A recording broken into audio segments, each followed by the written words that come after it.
I have people living here, yes. But like at the moment right now in my room, I'm alone.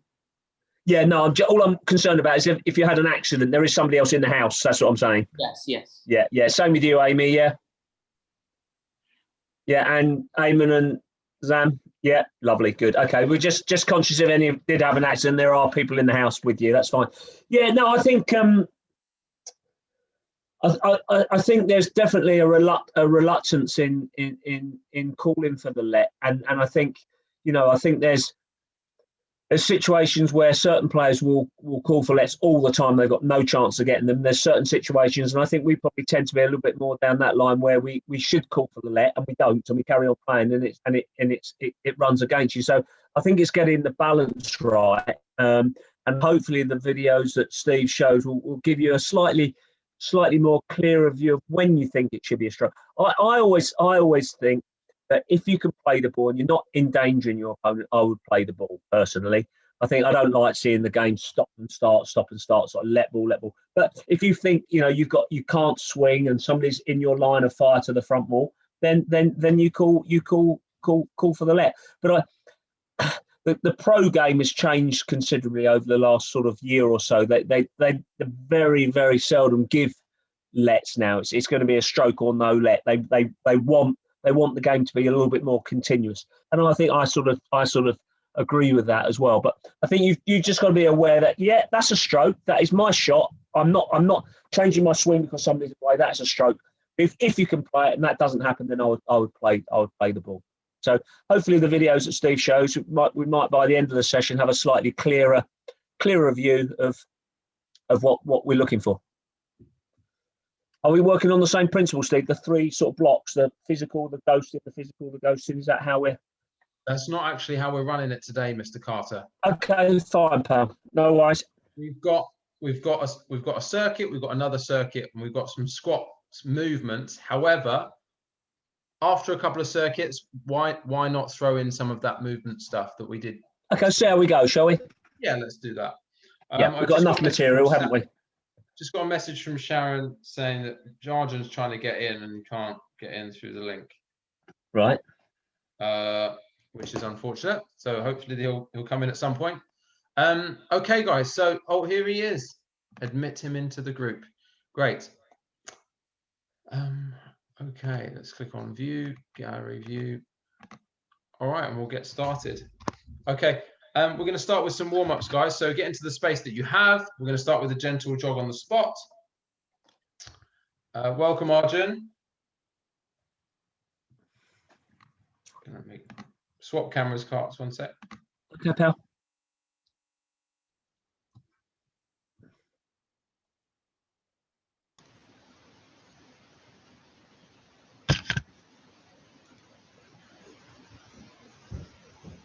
Hey, Arjun.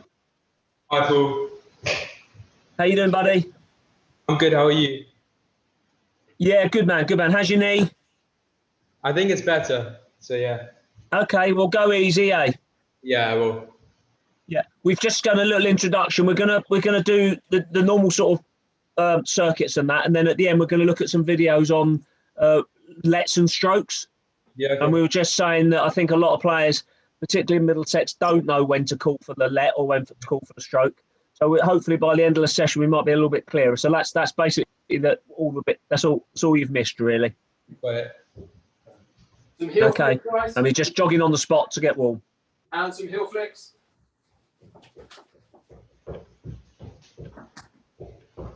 And some star jumps, guys. And Taya wants to jump in as well. All right. Oh, there we go. We'll have a full group. When we're doing our star jumps, try and get your hands right up to the top. So actually touch each other at the top. That's good, Amy. Nice. And we're going to go into some small jumps. Small jumps side to side.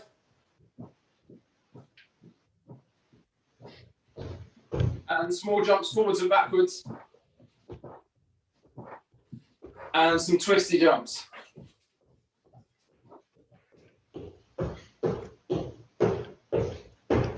And side to side jumps again. Hi, Teo. How you doing, Teo? And twisties.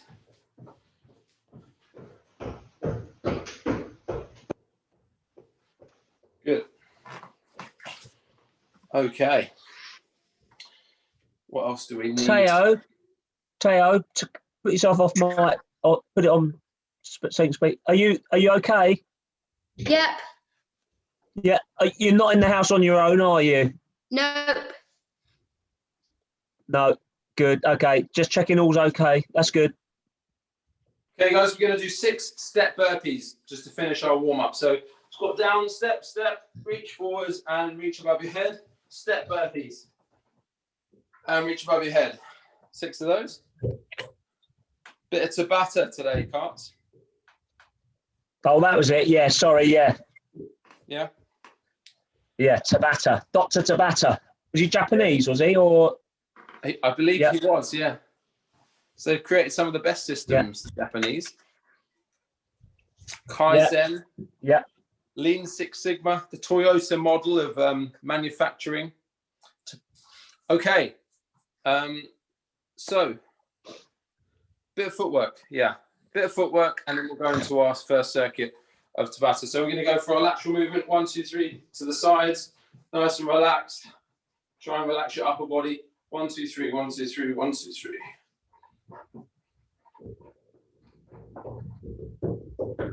Have a little look at everyone. All right. Good, Arjun. Well done, Arjun, number 2. Good, Zami and Eamon, well done. Good. All right. And let's go into the forward-backward movement pattern as well, okay? So I'll show you side on. We're going to go 1, 2, 3, back 2, 3, 1, 2, 3, back 2, 3, 1, 2, 3, back 2, 3, back 2, 3, 1, 2, 3, back 2. Nice water one. 3, back 2, 3, 1, 2, 3, back 2, 3. Stay nice and upright. 1, 2, 3, back 2, 3. Okay, guys.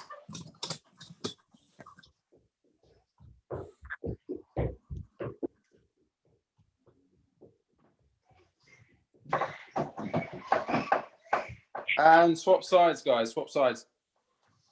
So change legs, going forwards the other way.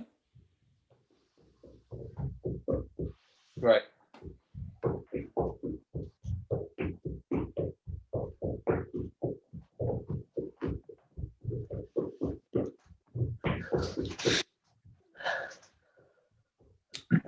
Fantastic. Good. Nice, Eamon. Good, nice and relaxed. Arms down by your sides. Okay, cool. All right, guys. So if everyone can hear me, sometimes, and I think we opt for this probably a bit too much, to be honest with you, as I'm sure Carts would agree when he said what I'm going to say. It's nice to do something new. It's nice to do something exciting. It's nice to do something fresh and different.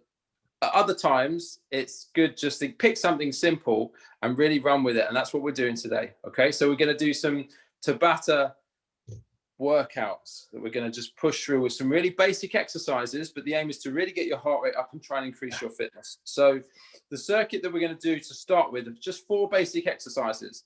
1 is going to be sprinting on the spot. 2 is going to be normal burpees. 3 is going to be squat and raise. And number 4 is going to be mountain climbers. And the way we're going to do this is each exercise, we're going to do 20 seconds is a sprint, 10 seconds rest. Next exercise, 20 seconds sprint, 10 seconds rest. Now, when I say sprint, what I mean is when you do that exercise, you're doing as hard and fast as you possibly can. Okay, so 20 seconds on, 10 seconds off, 20 on, 10 seconds off. We move through those 4 exercises and then we do it twice with no additional rest. So it's 20 on, 10 off, first exercise, second, third, fourth. Then we go back to 1, 2, 3, 4, and then it's a rest. So it's kind of 4 minutes of exercise in total. Well, actually, you get 80 seconds rest. So it's less than 3 minutes work that you're actually doing. So that's the plan. So the first one is sprinting on the spot. Now really go for it. Get the arms all the way up there. Get the knees nice and high. Okay. The number 2 is burpees. Okay. So try and make these as explosive as you can. Arjun, just be aware of your own limitations and what you can and cannot do. Okay. For everyone else, I want you to squat down, jump back, jump forwards. I'm going to explode as high as you can, and then you're straight back down, straight back up. Remember, it's only 20 seconds, so we want to go as fast as you can. The next one is a squat and raise. That one, you're going as fast as you can again. Now, if we had you on a squash court or out on a field or something like that, we'd have you sprinting, covering lots of space, but these are the best exercises we could get in a very small amount of space. So this next one, squat and raise, you reach down, touch the floor above your head.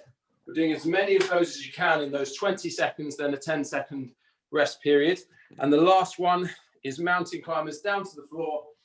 Here, we're going to throw your knees in as fast as you can, 20 seconds, then 10 seconds rest, and then we're going to move into the next one.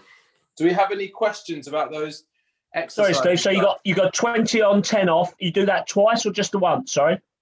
So what we're doing is 20 on of sprinting, 10 seconds off, then straight into the next exercise, which is burpees. Then 10 seconds, then squat and raise, then mountain climbers, and then straight through them again. Oh, I see. If we only did them once through, it would be 2 minutes in total. But we're doing them all the way through twice, 4 minutes of total work. Okay. Cool. Are you okay to be in charge of times? I'm there at your disposal, Steve. Fantastic. Okay. Can everyone give me a thumbs up if you're ready to rock? Yeah. Okay. I just need to see Tayo. Yeah. And Amy, all set? Great. Okay, cool. All right, Carts, over to you. Just remember the one is number 1, sprinting, 2 burpees, 3 squat and raise, 4 mountain climbers. Yeah. Okay. 3, 2, 1, go. Go sprinting. Come on, those knees as high as you can. It's just 20 seconds. Nice, Arjun. Very good, Arjun Verdi. Excellent. Come on, push. So if you're sprinting on a track. Come on, Tayo. 2, 1, and rest. 10 seconds. 10 seconds. Get ready for those burpees. 2, 1, go. Fast as you can. Go on, Tayo. Straight down, jump up, explode up. Boy. Good. As fast as you can, guys. Really nice. Good, Arjun. And time. 10-second recovery. Squat raises. So your standing position, everyone. Get ready. Nice wide stance. 2, 1, go. 20 seconds. Go, go, go. Fast, Eamon. Come on. You can do it faster than that. That's it. As fast as you can. Explosive. That's it. Well done, Zami. Touch the floor there, Arjun. 2, 1, and 10-second recovery. Press up position. Mountain climbers. Press up position, Eamon, Zami. Let's go. 2, Almost. 1, go. Go, go, go. 20 seconds. Well done, guys. Really good. 10 seconds. 10 seconds rest or 10? No. 2. Okay. 5 seconds, guys. 2, 1, go. Sprint on the spot.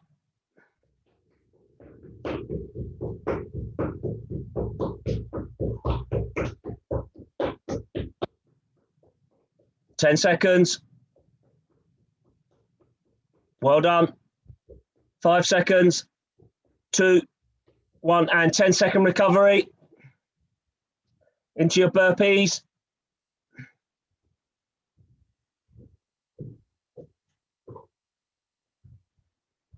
Go.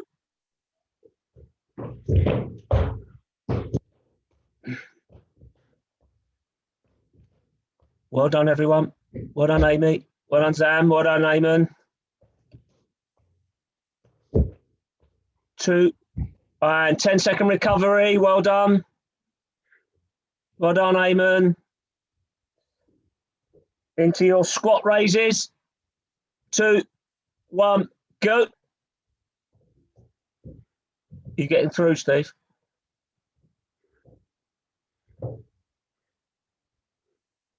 Ten seconds. 5, 2, 1, and 10-second recovery. Into your mountain climbers. 2, 1, go.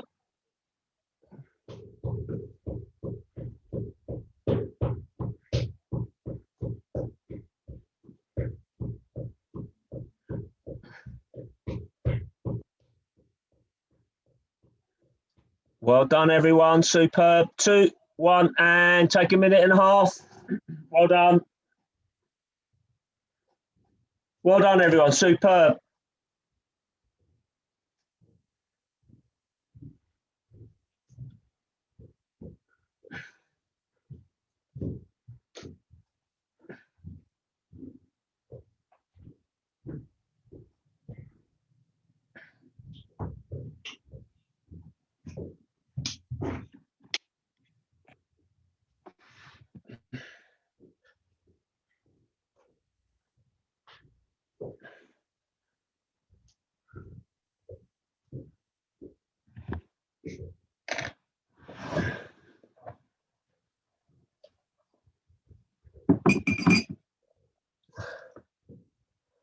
Well done, everyone. Come and chat to me. All okay? Steve, you got through? Yeah, I got through. I just spoke to her briefly. She Okay. said she'll call me back, so I might have to duck out again in a minute. Okay. Is that through the second round, or are you resting? We're resting, taking a minute and a half. We've got 30 seconds to go. Great. Fantastic. Let me just quickly make use of this time to show you the next Tabata. Is that okay? Yep. So the next Tabata, guys, it's 4 simple exercises again. The first one is sit-ups, and we've done this before. You can either do throw arm sit-ups, straight arm sit-ups, or arms by your head sit-ups, which are the hardest ones. Okay, so I can show you that in a sec. The second exercise is a V-sit hold. Okay, so it's more of a plank, V-sit hold. Okay, so it's down to the floor. V-sit, side on looks like this, holding that position. Okay, V-sit hold, that's again 20 seconds on, 10 seconds off. The next one is a plank with your leg to the side here, taking leg to the side. Parts, if you take a little note, that'd be great. And the last got it. I'm doing it. rotational crunches, guys. So rotational crunch is lying down here, coming up. You're going to bring the opposite knee up to the elbow. So straight crunch, boom, rotating up, and rotates. That's 20 seconds, 10 seconds off. You happy with those carts? Yeah, through twice, yeah? Yes, please. Okay, that must be time. Ready for this next one. Okay, so you're into your sit-ups with your straight arms, whichever way around you want to do it. Can't see you, Arjun. Need to make a call. There we go, got you now. Okay, bud. Are you ready, Teo? All ready? Yeah. Okay, 3, 2, 1, go.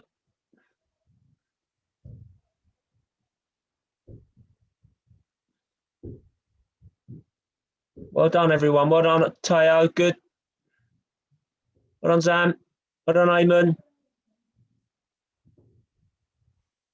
2, 1, and 10-second recovery into your V-sit hold.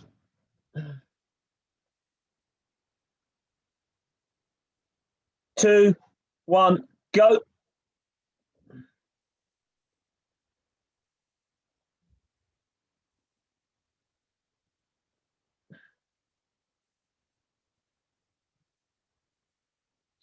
Well done. Well done. Squeeze it out. 5 seconds. 2, 1, 10-second recovery. Into your plank sides. So into your plank position. 2, 1, go. Nice, Teo. Good. Nice, Eamon.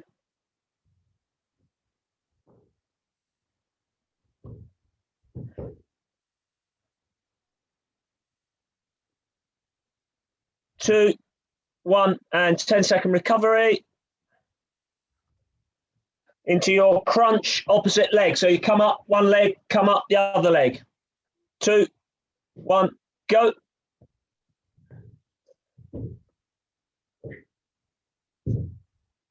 Hey, Arjun, you okay, buddy? Yeah, I can do like stuff with like the upper body and stuff, but like jumping, I don't think I can do like a lot of jumping. Okay, great. Stay on. So, Are you okay, mate? Is your mum going to call me back? Hi there. I'm going to call you back. And time. Yeah, okay. Yeah, feel free. Reached out to him. Okay, so you don't need to call Everything me back? okay? Why don't you try? yeah, Try. I can try. Try. Why don't you Okay. All right. Thank you.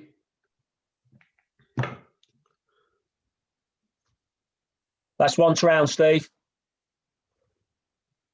Say it again, Cart, sorry. That's once round, my friend. One trail That's one round. We've been round once. of the new one. Yeah, Nice. just give them a minute. We're going Great. to do that again. Great. Okay. Good stuff. Okay, everyone, ready to get set? We're starting with the straight arm sit-ups. So Two. 1, go. most of these are core, Arjun, so you'll probably be all right with these ones. In fact, they're all core. This is the core circuit.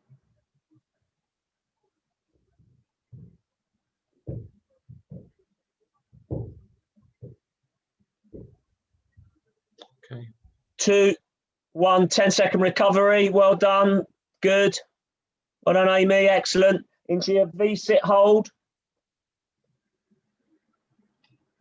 2, 1, go. Good. Lean bit further back there, Eamon and Zami. Lean further back. No hands on legs. Nice, Arjun. Keep balanced. Yeah, Nice, Amy. Rock solid. Well done.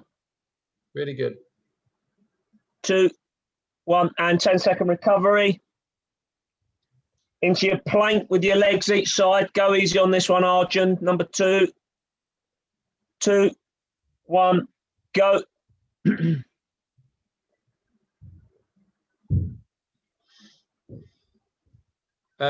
Stepping the leg each side there, Arjun. Verdi, that is. That's it, man. Or you could do the knee raise. That's 2, okay. 1, and 10-second recovery. Into your crunch with the opposite leg. 2, 1, go. We're going straight into another round, yeah? Okay, So this is just halfway. okay. Awesome.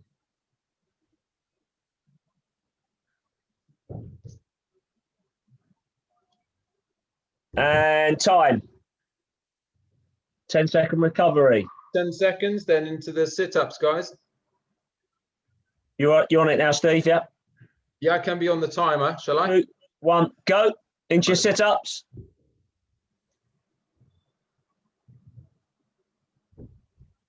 Good stuff.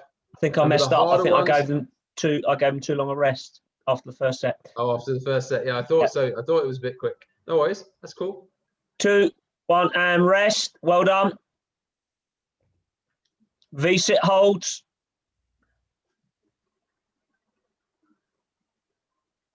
2, 1, go. Nice, Sammy. Well done, Eamon. Try and get that balance right. It's a tough one for getting the balance. Doing well, Tayo. Doing very well. Well done, Arjun. Nice, Amy. 2, 1, recover. Into your plank. Leg each side. 2, 1, go.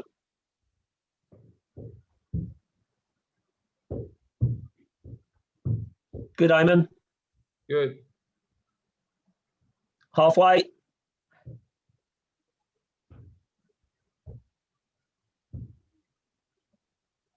2, 1, and 10-second recovery. Into your crunch opposite leg. Last one, guys. 2, 1, go. All right. Well done, Teo. Good boy. Well done, Zan. Well done, Eamon. Arjun Verdi, well done. Arjun, well done. Amy, good. 2, Good, 1, guys. and time. Well done. Well done. Nice. So the plan was to go on to some squats next. And that's not an explosive exercise. So you might want to try it, Arjun, see how you can do with bending down. We're going to do four types of squats. So really, obviously last time we looked at the lunge and we changed things around. Just going to spend a small portion of time doing lots of different types of squats so you can get really confident at that movement pattern. Okay, how are we feeling in terms of energy levels? Are we knackered after that? Or are we feeling energized? Or are we okay? We got thumbs up? We all right? Yeah, everyone's good? Great, okay, cool. I'm not going to come back on with the other camera, so I'm going to use this one. This one, we're not doing it for time. We can just kind of just practice whilst I'm showing you, basically. We'll do about a minute on each. Using this camera, you only get half a midsection of the body. We're going to do some normal squats to start with. So we're just going to stay nice and upright, squatting down, knees are following the toes. And just take your time and really feel the muscles that are engaged in this exercise. The whole of the foot wants to stay in contact with the whole of the ground, okay? So you don't want, it frightens me how often older people, I mean, kind of 20s, 30s, 40s get this wrong. So it's really important that you guys get it right. So we don't, when I come down, I'm not lifting my heels up. That's really common. People do this and people kind of come straight down here and really weird movements. So guys, just. Can you give us a side view, Steve, as well? Yeah, sure.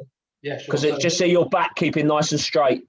Yeah, sure. I'll just bring it up a little bit. Just a little bit. Yeah, that's really important, isn't it? That's it, Eamon. I'm there, guys. His back's nice and straight, guys. He's not bending over. Okay, so I'm not leaning in.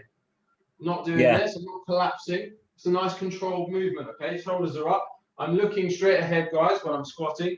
Maybe my arms are out in front. Maybe they're down by my sides because I feel more comfortable. That's it, Arjun Verdi. Feet a little bit wider. That's it. Good boy. That's it. Okay. Teo, give it a go, buddy. Now, if any of you have done kind of weighted exercises before, Arjun, I know you probably will have.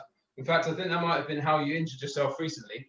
But in terms of the breathing for this one, you take a nice deep breath at the top, deep breath in, hold it on the way down, breathe out on the way up, deep breath at the top, hold it on the way down, breathe out on the way back up. Okay, that's if it's a bit more intense, but otherwise you're kind of, so I would go a bit wider there, Amy, a little bit wider with the stance, and think about your knees. Your knees want to be in line with your toes. So there, you're in danger of your knees kind of coming in just a little bit. Make sure the knees, so if your toes are pointing outwards a little bit, make sure those knees go out in line with the toes. Okay? Not wider than the toes. I can't quite see your toes, but just be aware of where the knees are in relation. That's good, Arjun. Nice, Sam. Nice, Eamon. Good. Yeah, nice, Eamon. Nice and controlled. It's all about nice, Arjun. Arjun So number 2. Good. Slow there, Tayo, because you're kind of collapsing into it. So if you're here and then you and kind of collapse inwards, we don't really know what the knees are doing. So take your time, slowly. Use your thighs to go down into that squat. And the knees, that's nice. That's much better. Well done, guys. Next one we're going to go into is a squat to tiptoe. I'll show you the movement at the bottom first. So here, the squat to tiptoe, I squat down and then raise up onto my tiptoes.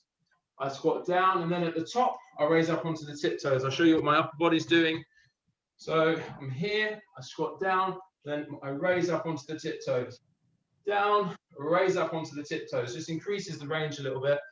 And now this one you might not want to do. Good, Amy. Depending. Okay. You can give it a go, but don't take it too intense. Good. Up onto the tiptoes and really try and hold at the top on your tiptoes.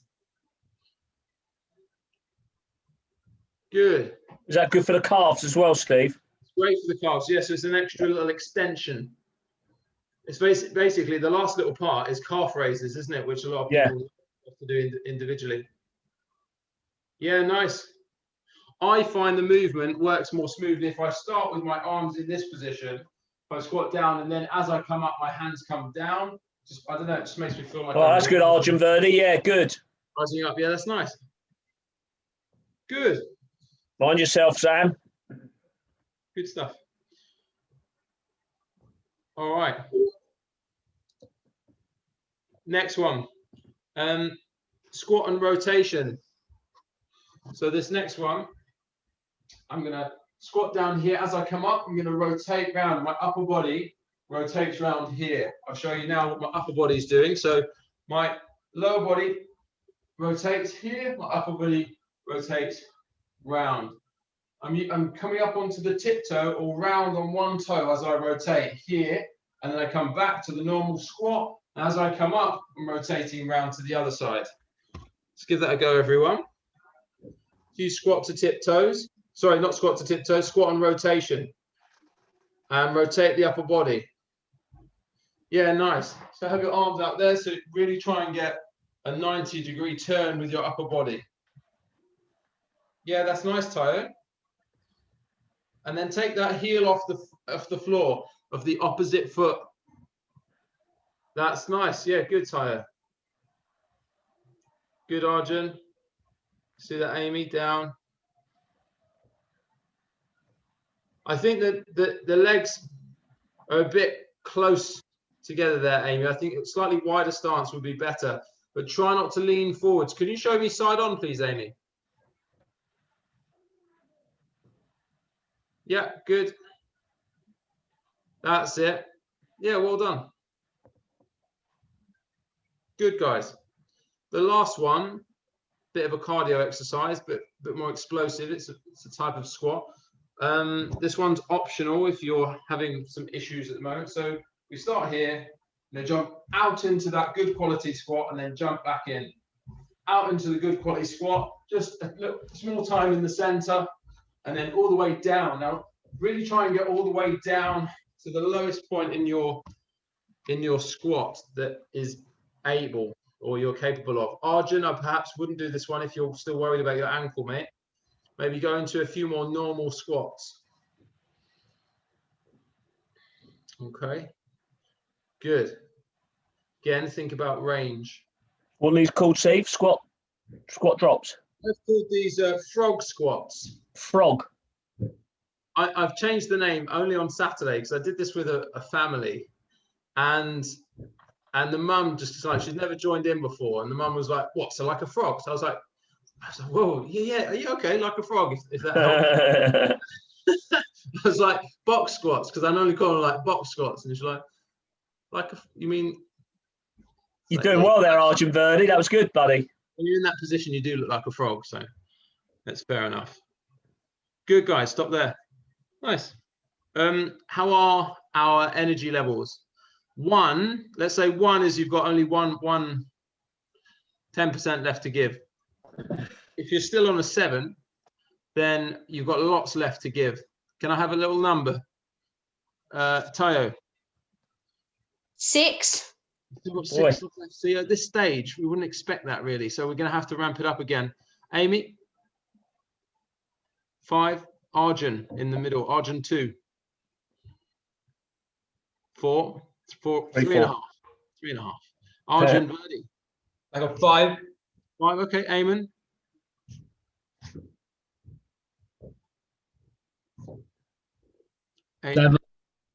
He's still on the 7. See, and Sammy. 5. 5. Okay, cool. That tells me, boys and girls, that we have to go back into our circuit 1 Tabata. Sprinting, burpees, squat raise, mountain climbers. But Arjun 2, I would like you to do the core exercises because that's not going to be any issue for your ankles, okay, mate? So the order of those will make you aware of again, but the first one, sit-ups. Everyone else, guys, we're doing our sprinting, burpees, squat and raise, mountain climbers. And Arjun, just a reminder, the sit-ups, V-sit hold, plank, leg to the side, and the rotational crunches. But we'll let you know as you go into each exercise. Okay, guys, I think because we've been quite kind, what we're going to do and I'll handle the timing on this one, Carts, if that's all right. Okay, buddy. We'll give you 25 seconds on, 5 seconds rest. Oh, At this stage in the workout, I don't really like to be seeing 6s and 7s really left. So let's go for that. So the first one, guys, sprinting or sit-ups. Get ready in position, starting in 3, 2, 1. Let's go. Good stuff. Make this the last one, Carts. Yeah, this is the last one, guys. So really push it. Come on. Just 4 minutes. So really go. Well done, everyone. well done, Amy. Well done, Working Teo. hard. Well done, Zam. Well done, Eamon. Well done, Mr. Verdi. Sammy. 2. Well done, Arjun too. And rest. 5 seconds. Get ready for those burpees. 2, 1, go. 25. Let's go. You're doing V-sit hold. Well done, Arjun. Arjun, well done. Getting stronger, Mr. Eamon. Good boy. Definitely is. Everything's more purposeful, isn't it? Yeah. I Don't like kick it. your sister. Well done, Tayo. 2, 1, rest. 5 seconds, rest. And squat raise in 2, 1. Let's go. Well done, guys. Third one is planking leg to the side for you, Arjun. Well done. Well remembered.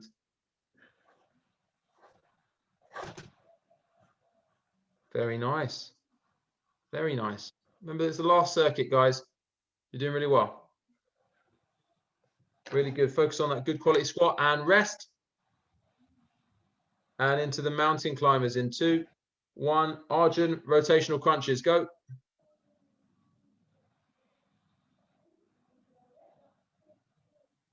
Really nice.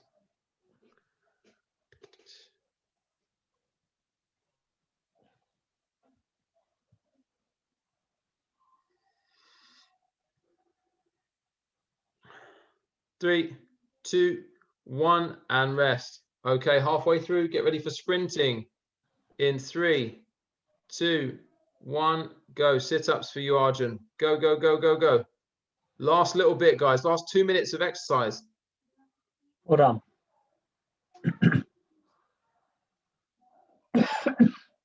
Well done.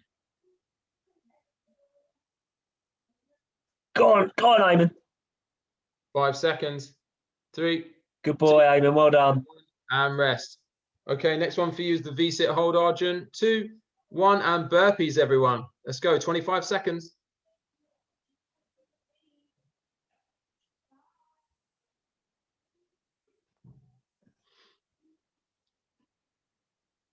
Really nice, guys. Well done. Keep pushing. Last little bit. Next exercise for you, Arjun, is the plank with legs to the side. Rest, everyone. Rest. And the squat and raise in 2, 1. Let's go. Last 2 exercises, guys. Come on. Last little bit. Nice and fast there. Well done. Well done, Amy. Brilliant. Well done, Arjun. Teo, done really well, buddy. Good boy. Well done, Zami. Well done. Nice. Really good. 5 seconds left. And rest. Last exercise, mountain climbers or the rotational crunches. 2, 1. Press up position, guys. Let's go. 25 seconds. Smash it out. Let's just finish it off.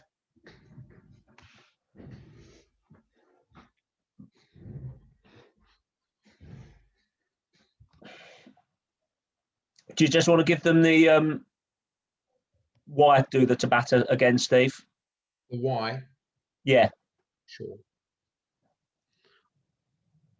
2, 1, and relax. Well done, Eamon. Well done. Really good.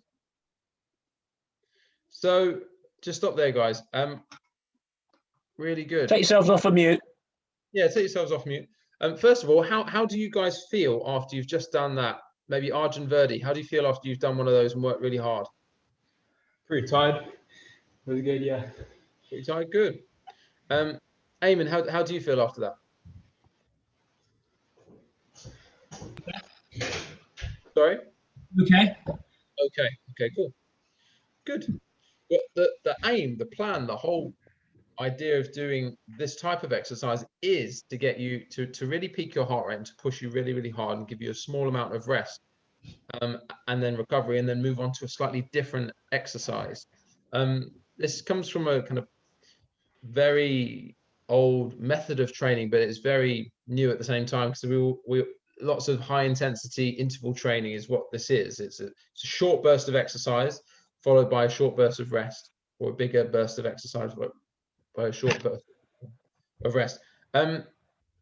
In squash, we often have to go really, really hard, and then have a small amount of rest. Sometimes it's less explosive and it's more about stamina when we go into the much longer rallies. But building, throwing exercises or kind of training regimes like Tabata into your regular training program once or twice a week, maybe once every 2 weeks, is a fantastic way to really build up your ability to push hard when it gets hard.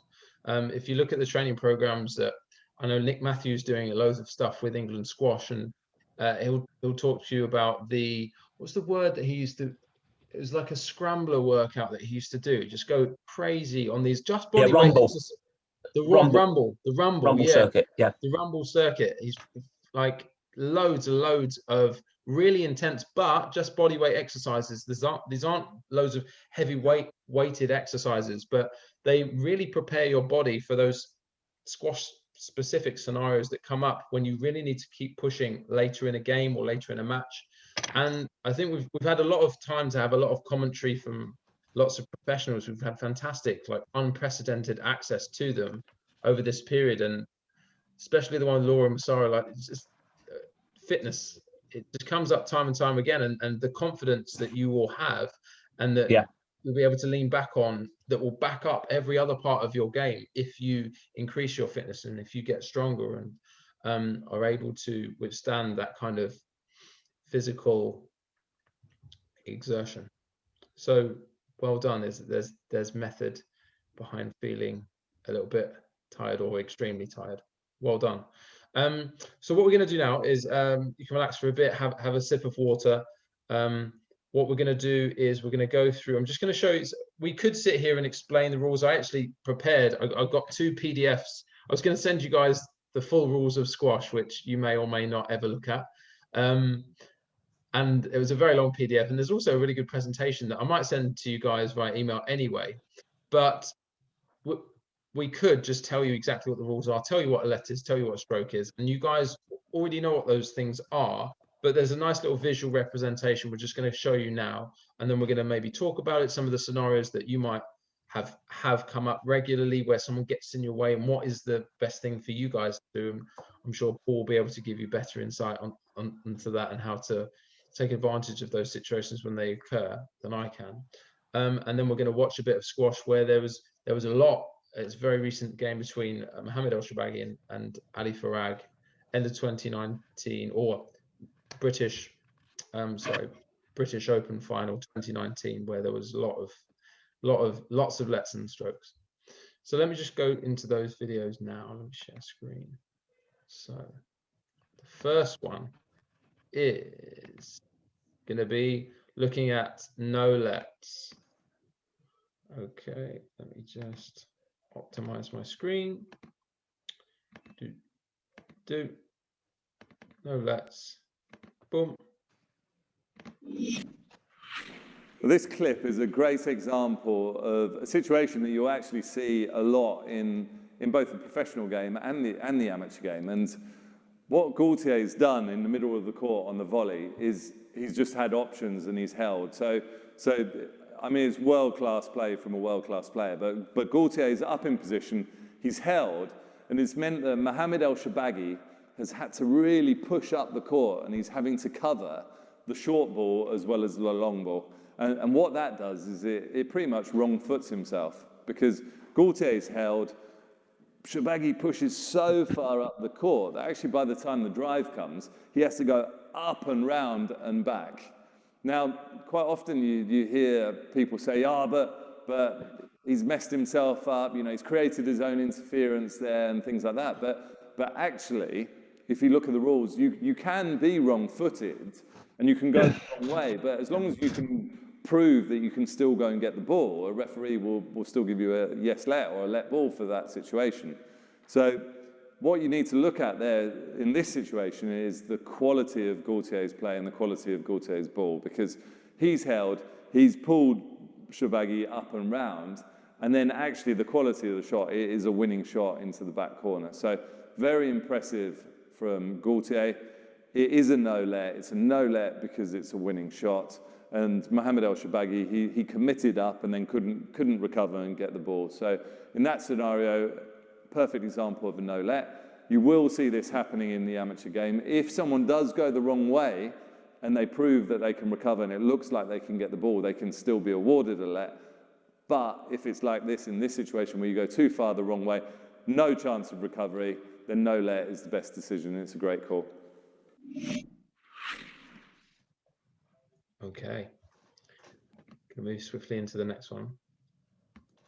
So can you see what happened there? Wasn't it had Gaultier not hit such a good shot, if it had been a bouncy shot, then Shorbagy would have got round with it. But the weight of shot was so good, that it was the shot that there was interference. He went the wrong way, but had the shot not been as good, he probably would have got a let. So the shot was the contributing factor to him not getting getting the let.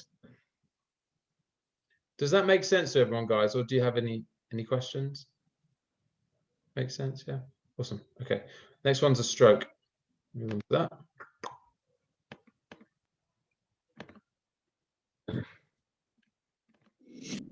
Oh, this one's a touch longer. In this section, we're going to have a look at stroke situations and just delve a bit deeper into the different scenarios that will lead to a stroke.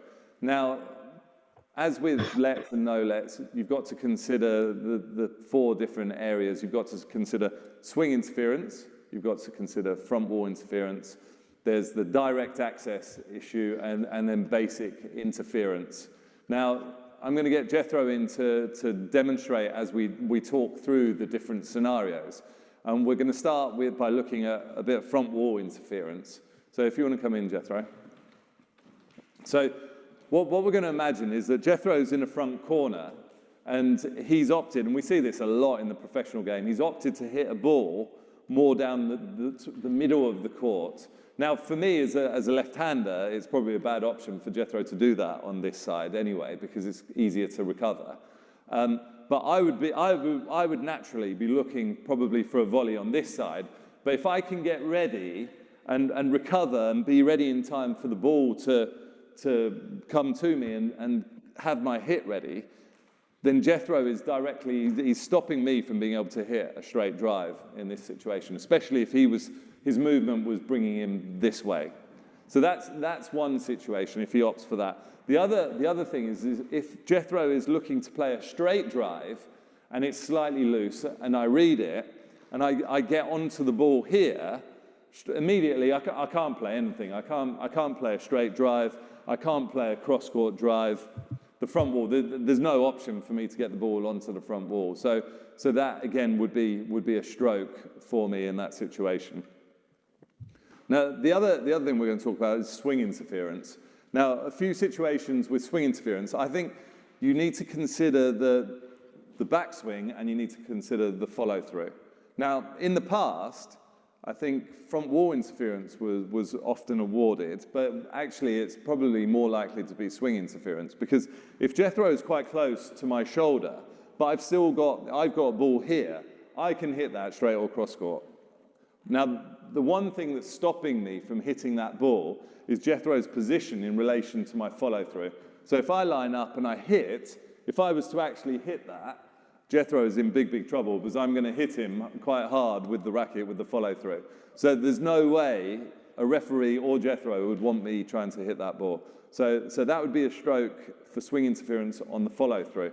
Now, if you flip that round and Jethro's behind me, and for example here I'm on my backhand, and he's stopping me from actually getting my racket up or actually bringing it down, his position has completely stopped this, I can't hit the ball, that will be awarded to me as a stroke for swing interference on the backswing. Now, if I'm able to hit the ball and I don't realise Jethro's there, the ball's in here and Jethro's close enough, you come a bit closer, and I actually hit him, and I'm trying to hit the ball, and the ball deviates where it goes flying into the floor or flying up out, and there's a big deviation, that would also be given as a stroke, even though I've actually been able to swing and hit the ball. He's made enough of an impact to make the ball deviate to where there's no way it should be going. A referee would award me a stroke in that situation.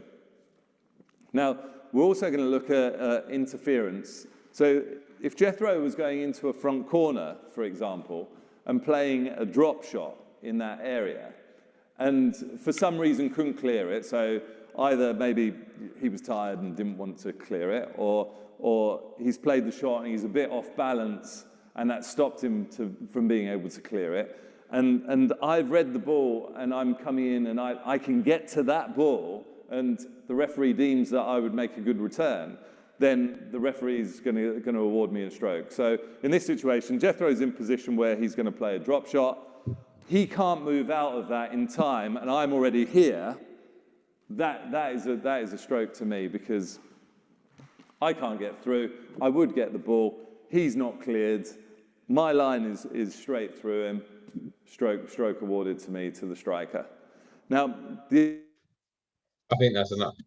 Yeah, just a question to everyone. Come off mute. What do you think the most common thing in junior squash is in terms of looking or not asking for a let or a stroke? I think I see it quite often. Sorry, No? can you say the question again, please?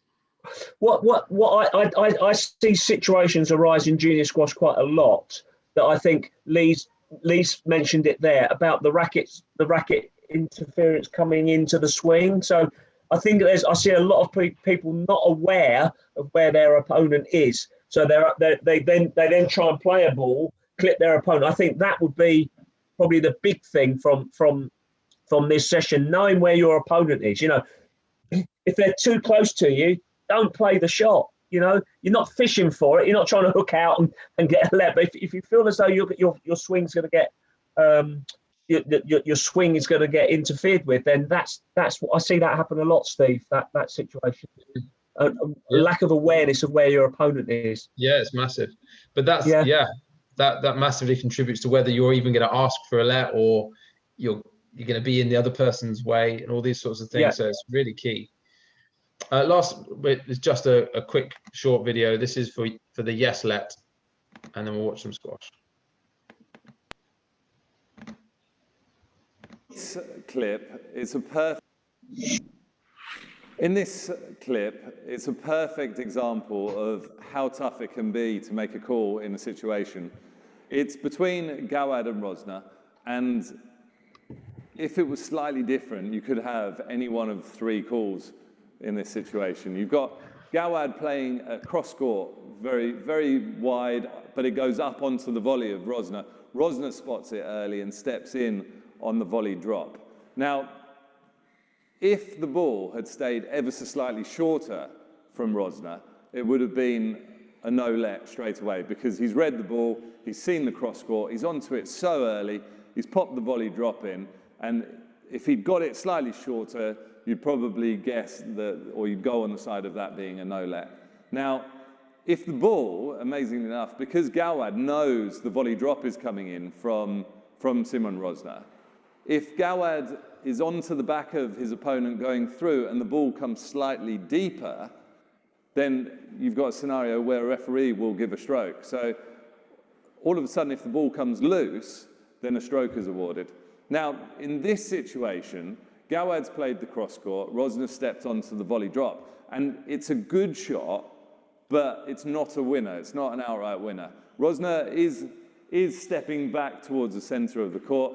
Gawad is looking to try and get through, and you would think that he would get that ball back. So a yes let is the fair outcome in this situation, but it's a perfect example of how it could be a stroke or a no let if the ball was slightly different in terms of where it landed. So really interesting and good debate in terms of trying to work out the subtleties and differences between three calls.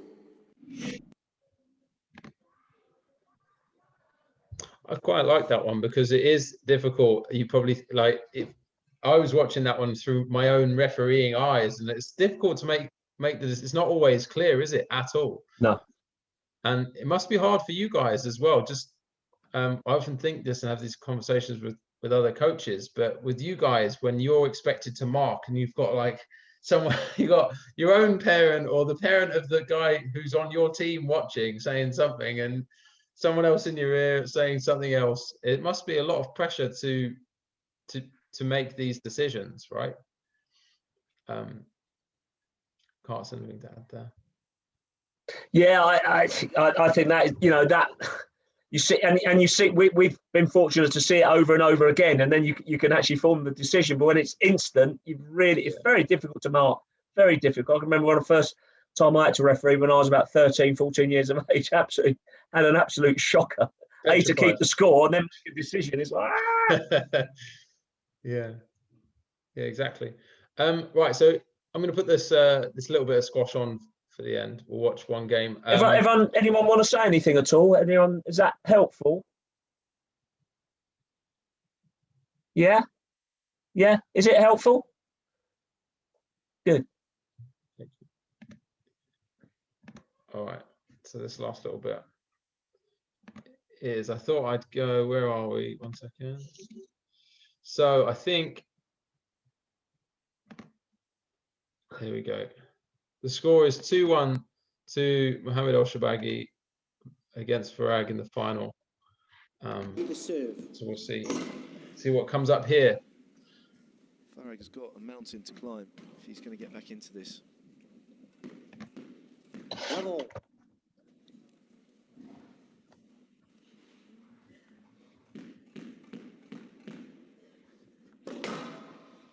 Conscious my light's bright in the background.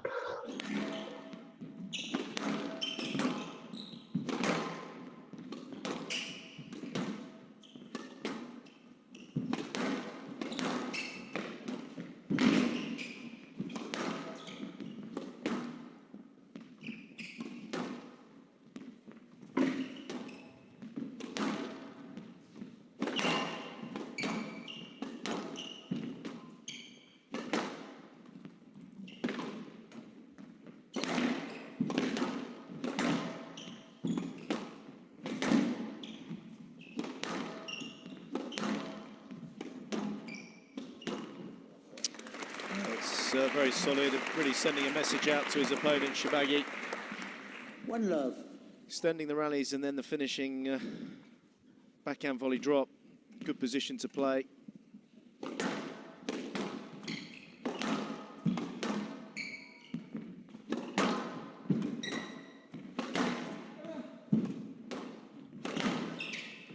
Stroke Farag. Oh. Stroke, I'm going to say. Is not contesting it. And out 1-0. Let's wait when you were playing, PJ. Just looking at I never fluctuated. I stayed at 10.5 stone throughout my career. Honestly, I would literally fluctuate 1 to 2 pounds max. Was that even when you had the waterbed? Yeah. Actually had nothing to do with the weight, but 2-1.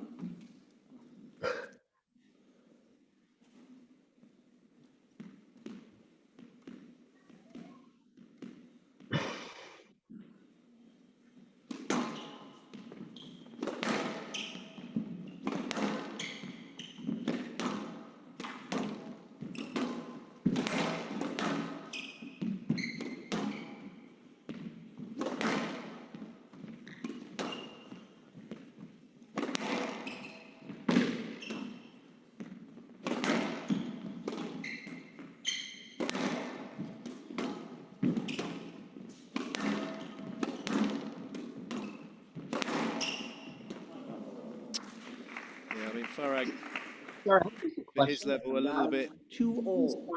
in like a in the middle.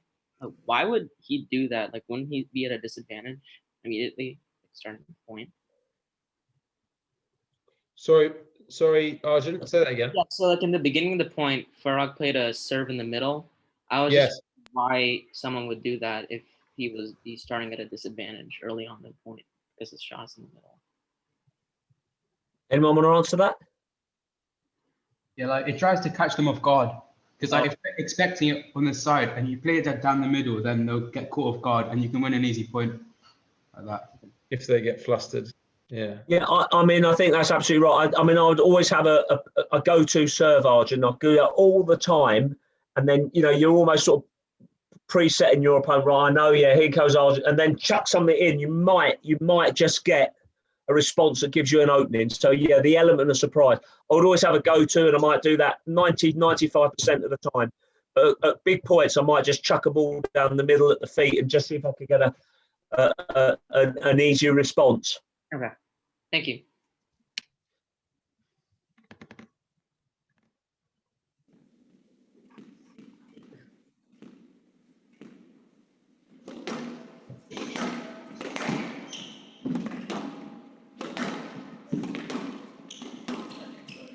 Yes, let 2-all. Mr. Shibagi, just watch your movement there. Yeah. The whole tournament I'm playing clean, so there is no point for that. 2-all. This tournament, El Shibagi said he's playing clean. That's good to know. That's good That's to funny. know. That's chosen this one. I think he's smiling at that one.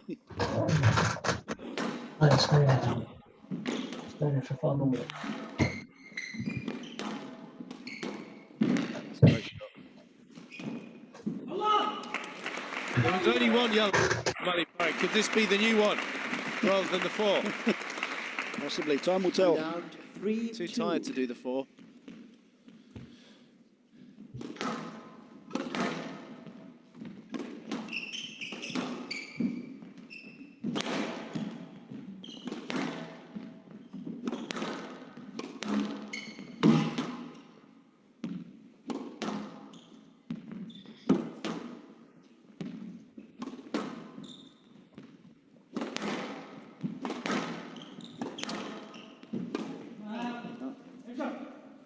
And out 3-all. Your prediction at the top of the show, PJ, was 3-1. To Shibagi, yeah. El Shibagi, yeah. I've actually been quite fortunate this week with the old predictions. Probably not my forte, but... No, I know. It's been 10 years. So 10 years in the making.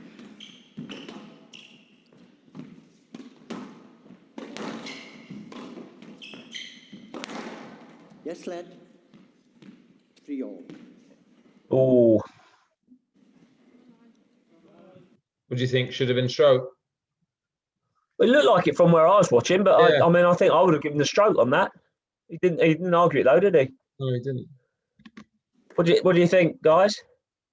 I thought that was a stroke. Yeah, I would have given the stroke there. But it just 55. shows you. I mean, that you know. Anyway, how are we doing, Steve? Just watch that again. We've got 4 minutes. I'm just watching this one again.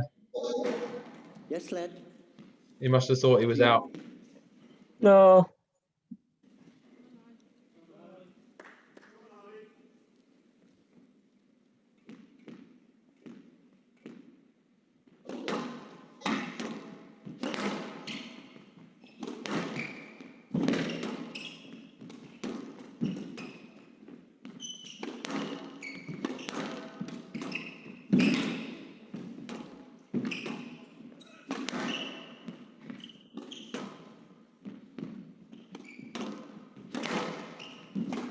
I mean, I think it's absolutely amazing the amount of lift they use as well. I know we had this the other week, didn't we, with Laura and Nick Matthews? I mean, there's so much height. I mean, a lot of attacking stuff, but there's a lot of height on that front wall, isn't there? That was really nice. You saw Shibagi running around like a crazy person, just trying to get everything back there. And then he used that lovely cross-court lift to bring himself back in to the rally there, it seemed. we might get a replay of this one. We'll call this the last one because he's not. A little bit of traffic. 3-all. Yeah, Oh, court okay. service, please.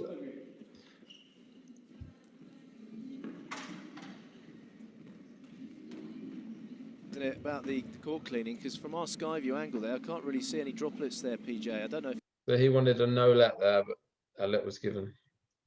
What do you think on that one, Carts? Should have been a let? I thought no let. No, I thought no You let think no there. let as well? Yeah, That was a let. yeah. You thought that was a let? Yeah. Did you? Think so? Not quite enough in the way.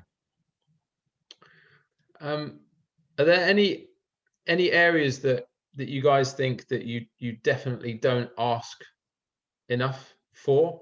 Kind of either strokes or lets, and you maybe play on a bit too much, or maybe the other way.